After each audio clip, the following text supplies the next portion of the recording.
Assalamualaikum warahmatullahi wabarakatuh. Perkenalkan, nama saya Mega Wahyu Tami dengan NIM 209.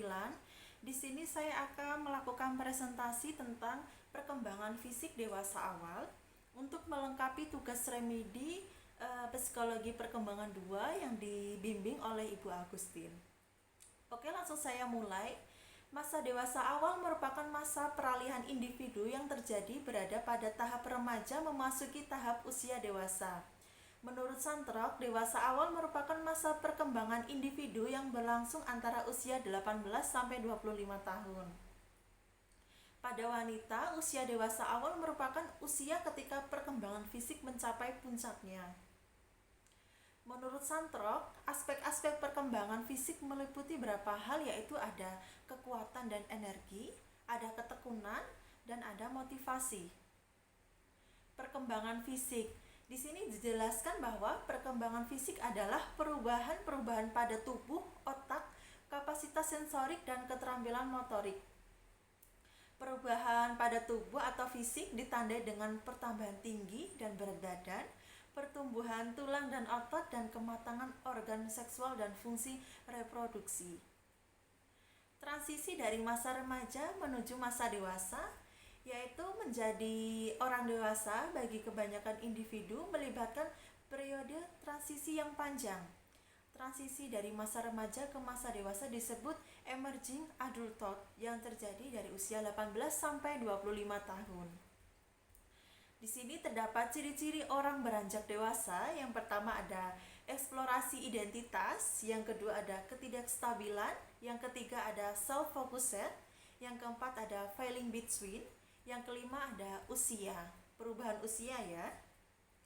Kriteria dewasa awal. Jadi pada masa perkembangan fisik ini terdapat kriteria dewasa awal, yaitu kalau di negara maju mereka bisa disebut dewasa ketika mereka sudah memiliki pekerjaan tetap atau pekerjaan utuh. Sedangkan kalau di negara berkembang, mereka bisa disebut dewasa ketika mereka sudah melakukan pernikahan. Jadi ada perbedaannya ya di negara maju dan berkembang. Perkembangan fisik dan performa fisik. Puncak performa fisik diraih sebelum usia 30 tahun. Seringkali terjadi antara usia 19 hingga 26 tahun. Puncak performa fisik tidak hanya terjadi pada muda-mudi, namun juga terjadi pada atlet.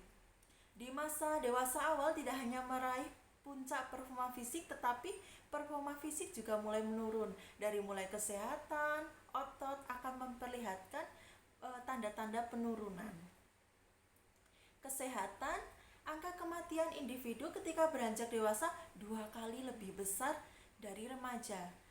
Jadi sebuah studi longitudinal mengungkapkan bahwa sebagian besar kebiasaan yang merugikan terbentuk pada masa remaja lalu semakin melekat pada masa beranjak dewasa. Jadi ketika remaja mereka akan melakukan kebiasaan buruk seperti merokok, minum alkohol. Nah, jadi terbawa sampai dewasa. Nah, ketika mereka dewasa, mereka tidak lagi memikirkan tentang bagaimana nih aku harus hidup sehat atau meninggalkan kebiasaan buruk, tidak lagi ya. Jadi itu kebiasaannya akan membawa sampai mereka dewasa. Di sini ada pola makan dan berat tubuh. Ada obesitas. Obesitas adalah kondisi kronis akibat penumpukan lemak dalam tubuh yang sangat tinggi.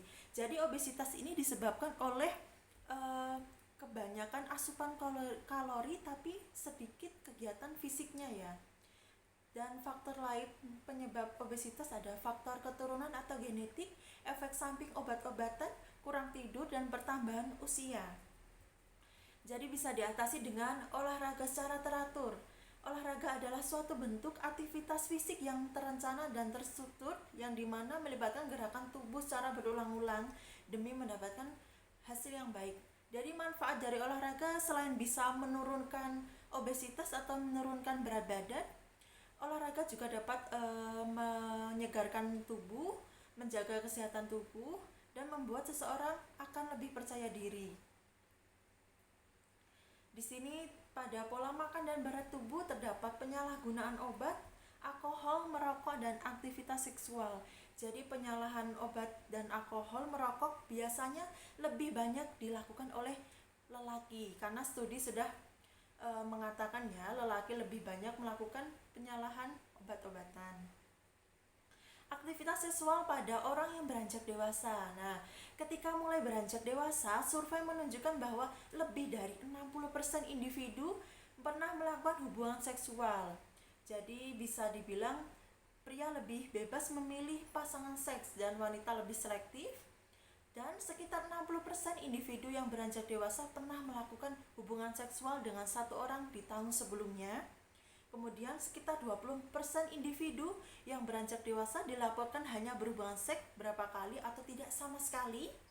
Seks bebas lebih lazim dilakukan oleh individu yang beranjak dewasa dibandingkan dewasa muda. Orientasi dan perilaku seksual, di sini terdapat ada sikap dan perilaku heteroseksual, yang kedua ada sumber orientasi seksual, yang ketiga ada perilaku dan sikap lesbian dan gay. Jadi di perkembangan fisik dewasa awal ini terdapat orientasi dan perilaku seksual ya. Infeksi yang ditularkan secara seksual, jadi ada STIs atau infeksi yang ditularkan secara seksual atau disebut dengan sexually transmitted infection. Jadi faktornya di sini bisa disebut terjadi lewat kontak seksual, baik melalui seksual hubungan intim, genital, oral maupun seks anal genital. Jadi perlakuan seksual ini juga bisa melakukan infeksi atau penyakit ya. Kemudian ada perilaku kekerasan seksual dan pelecehan seksual, yaitu pemerkosaan merupakan sebuah bentuk kekerasan seksual yang dilakukan terhadap seseorang secara paksa atau tanpa izin. Yang kedua ada death rape atau aktivitas seksual yang bersifat memaksa, di mana korbannya adalah orang yang sudah dikenal. Terus kemudian mahasiswi tahun pertama lebih beresiko mengalami pengalaman seksual yang tidak diinginkan daripada mahasiswi tahun kedua. Oke, sampai sini penjelasan saya mengenai perkembangan fisik dewasa awal. Semoga dapat dipahami ya. Sekian dari saya. Wassalamualaikum warahmatullahi wabarakatuh.